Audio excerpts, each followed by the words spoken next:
कोई ताली नहीं बजाएगा। जिसका आप लोग पुतला बिठा रहे हैं और बिठा दिए हैं, यह है कौन? पहला प्रश्न है भाइयों। ये मैं दो बातें आपके सामने पहले रख देता हूं। इस देश में दो आदमी का नाम बहुत बड़ा है। एक है राष्ट्रपिता महात्मा गांधी।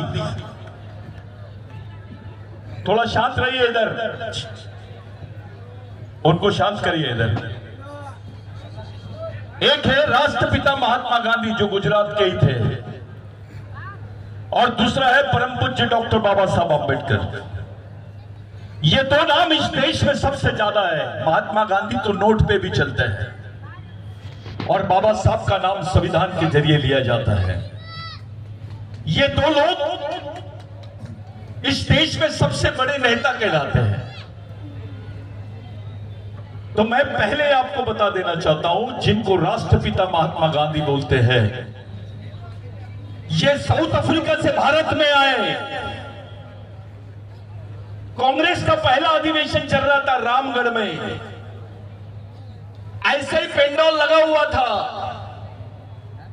जब गांधी जी वहां पहुंचे तो एक आदिवासी से पूछा, भाई इतना बड़ा नाम उसमें लिखा हुआ था, महामानव, क्रांति सूर्य, धरती आभा, भगवान बिरसा मुंडा। ये जब नाम देखा तो गांधी जी ने पूछा, ये कितने नाम है? तो उस आदिवासी लंगोटी वाले ने खड़े होकर बोला, गांधी जी एक ही आदमी का नाम है। फिर गांधी जी ने पूछा, कितने साल जिए थे? तो उस आदमी ने बताया, सिर्फ 24 साल की उम्र तक जिए। अभी अभी ताली नहीं बजेगी कोई, क्योंकि मैं ताली बजाने में विश्वास नहीं करता हूं। गांधी जी को बताया कि भाई 24 साल की उम्र में इतना बड़ा नाम, महामानव, क्रांति सूर्य, धरती आभा, भगवान बिरसा मुंडा। फिर गांधी जी ने उसको पूछा, ये क्या चाहते थे? तो उस आदिवासी आदमी ने खड़े होकर बोला, गांधी जी, बिरसा मुंडा का आंदोलन जो था वो उसका बेसिक मंत्र था, मालागास मोल मावोस, यानी हमारे गांव में हमारा राज, हमारे जमीन पे हमारा राज, हमारे जंगल पे हमारा राज। जब गांधी जी ने ये बात पूछा और समझा तो गांधी जी ने बोला, इस बात की, इस विचारों की तो पूरे देश को जरूरत है। गांधी जी ने टाई कोट उतार दिया, लंगोटी पहन लिया और इस देश में भारत छोड़ो आंदोलन चलाया। गांधी जी ने बिरसा मुंडा से प्रेरणा लिया, जिसकी आपने यहां मूर्ति बिठाई है। अगर गांधी जी इस देश के राष्ट्रपिता है तो बिरसा मुंडा तो इस देश का आजा होना चाहिए, क्योंकि वो आदिवासी है। कोई बात नहीं कर रहा है। अभी अभी प्रधानमंत्री जी बोल रहे हैं, इसके पहले कोई नहीं बोलता था।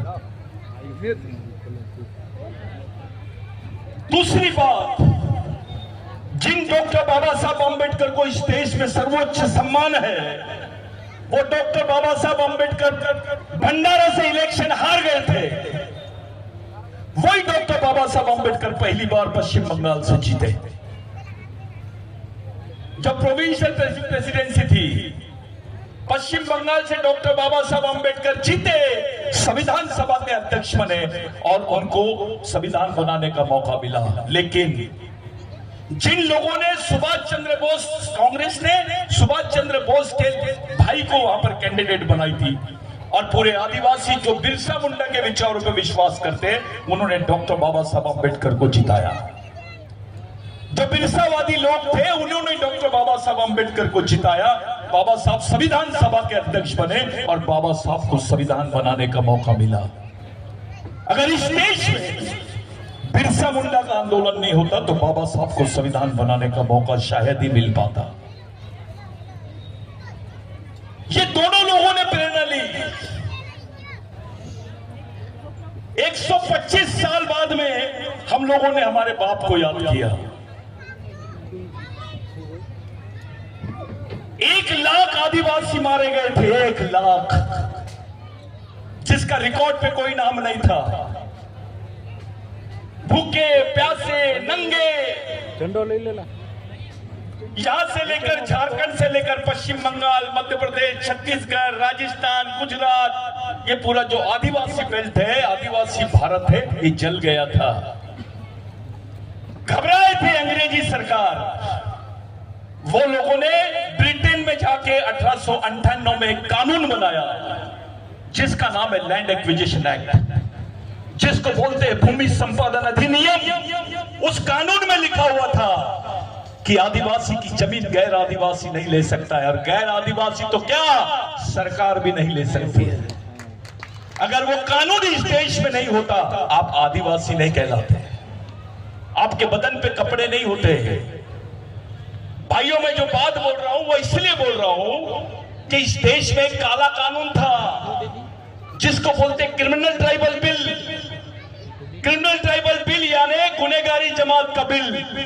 भील का बच्चा, गोंड का बच्चा, कोरकू का बच्चा, मातंग का बच्चा, मुंडा का बच्चा पैदा होते से ही गुनाहगार होता था। शायद ये लेख आपको मालूम नहीं है।